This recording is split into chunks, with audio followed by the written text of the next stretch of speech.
What is your best insult, without using curse words? I saw a comment on a similar thread and a Russian guy told a saying. Intelligent thoughts have always followed him, but he was faster. Someone once said to me, your grandmother's prayers are wasted on you. I was hurt. My grandmother is an old Catholic woman. Someone once told me, you act like you don't have a mother. They didn't know it, but they were right. I didn't have a mother. That one was 15 to 17 years ago, and I still remember it pretty often. That's a common one in Mexico. Dang, that one cuts deep. Me, have I told you lately that you're doing a good job? Them, no. Me, do you think there might be a reason for that? Reminds me of the manager at the place I waitressed in college. Manager, do you know why they sing this song? Me, no? Manager, so you don't have to. Cold. Or similarly me singing. Coworker, who sings this song? Me, share. Coworker, okay, let's keep it that way. I envy the people who have never met you. You've got a face for radio, the voice for newspaper, and the brains for neither. I've told people they have a face for radio and a voice for silent films. I've told people that have a face for behind the scenes and unemployment offices, but you're low. Tits for telly. Face for radio. I wish we were better strangers, Shakespeare. My grandfather would often wish us a goodbye by saying, come back when you can't stay so long. We can't miss you till you're gone. My dad, who passed last year, said the same to us. It was his thing, smiling face with hearts, hugging face. I'm sorry he passed away. Sounds like he had a great sense of humor. I didn't expect anything from you and you're still disappointed. Mom? You seem like the sort of person who knows which color of crayon tastes the best. Hoorah! The answer is green, but the burnt umber is pretty good too. Fucking degenerate. Everyone knows it's purple followed closely by red and then burnt umber.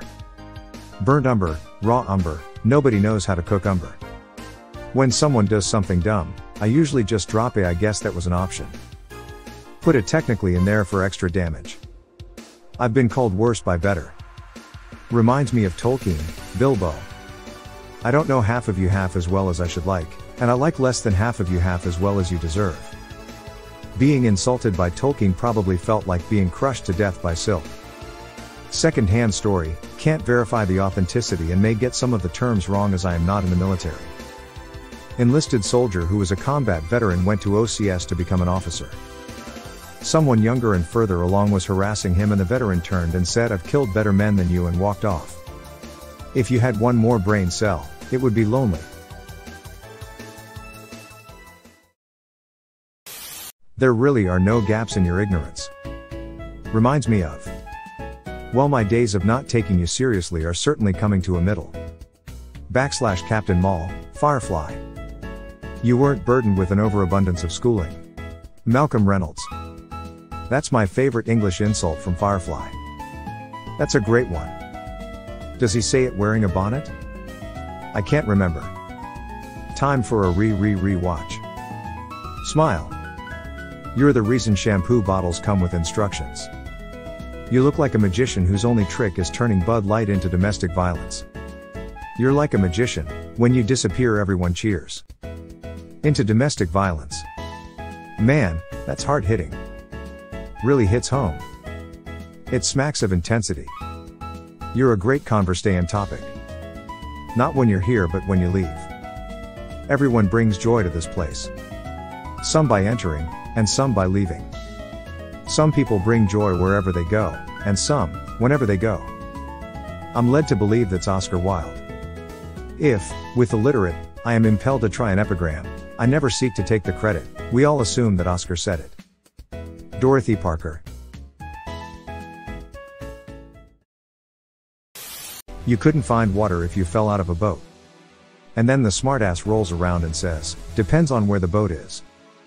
Dry dock, in it. You couldn't pour water out of a boot if the instructions were written on the heel. You're not the dumbest person in the world, but you better hope they don't die. If I were on the receiving end, I would respond, then I hope you live responsibly. A toast to your health then.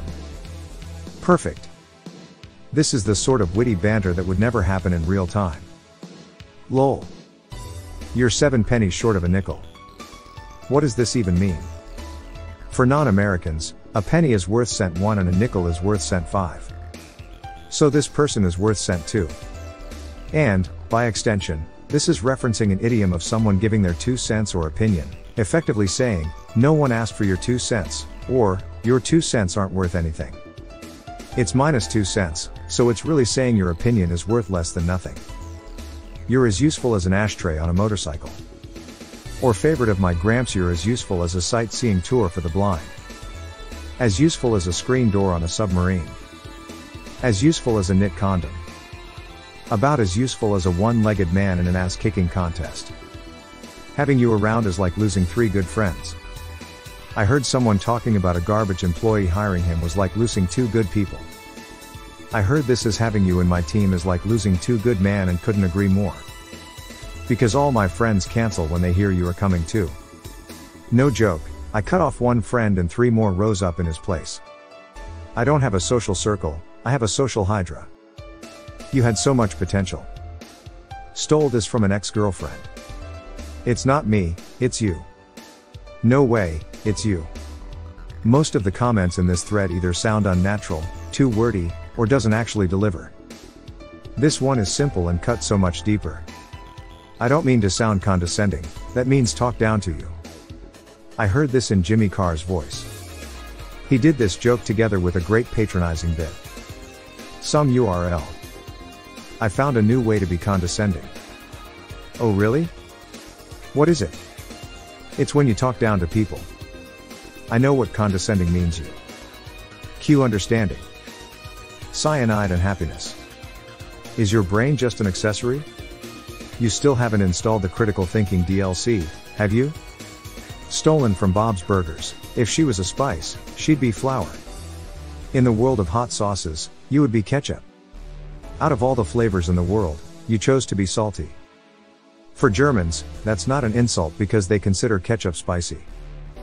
Is their ketchup different and actually spicy? Or are they just wrong? Edit. There? There. You're difficult to underestimate. I expected nothing and was still disappointed. Classic Michael Scott insults. Why are you the way that you are? I hate so much about the things you choose to be. Reminds me of one of my favorite song lyrics. You're such an inspiration for the ways that I will never ever choose to be. Judith by A Perfect Circle. Thank you for reminding me of the existence of this song. Loves it. If your brain was made out of leather, you'd have enough to saddle a June bug. If brains were gunpowder, you couldn't even blow your nose. Converting your brain to gas wouldn't power an ant's motorcycle halfway around a Cheerio. This is aggressively southern. A Brazilian living in TX, you hit the nail on the head. One of my faves, you couldn't pour water out of a boot with the instructions on the heel. The version I heard of this is that it's piss instead of water. Yep, my grandpa loved that one. He couldn't pour piss out of a boot if the goddamn instructions were written on the heel. He also loved you couldn't fight your way out of a paper bag and you were as useful as tits on a boar. I wouldn't even pee on you if you were on fire. You could fall into a bucket of tits and come out sucking your thumb. Just stole this from another Redditor yesterday. Your family tree doesn't fork. Your family tree is a wreath. Your family tree is a cactus wreath, full of pricks. Family tree looks like a strand of DNA. Your family tree looks like a ladder. I bet your parents change the subject when people ask about you. Very similar to one of my favorite 30 Rock quotes when Jack is talking to the writers and asks them, what do your parents tell their friends you do for a living? Jack was the absolute king of nice put-downs. And Baldwin's delivery was perfect. And his mother, Elaine Stritch, was even better. Jackie, you can't just be going around, like a couple gays, getting married, in Provincetown, while I am just trying to enjoy an ice cream on the pier. Edit, fixed a word. Also, would like to note this is a quote from a character on a TV show and no one needs to PM me again about how I am being homophobic. I am very gay, so that's kinda hard for me to do. Could you lower the resolution of your face, please? How should I describe this to someone like you?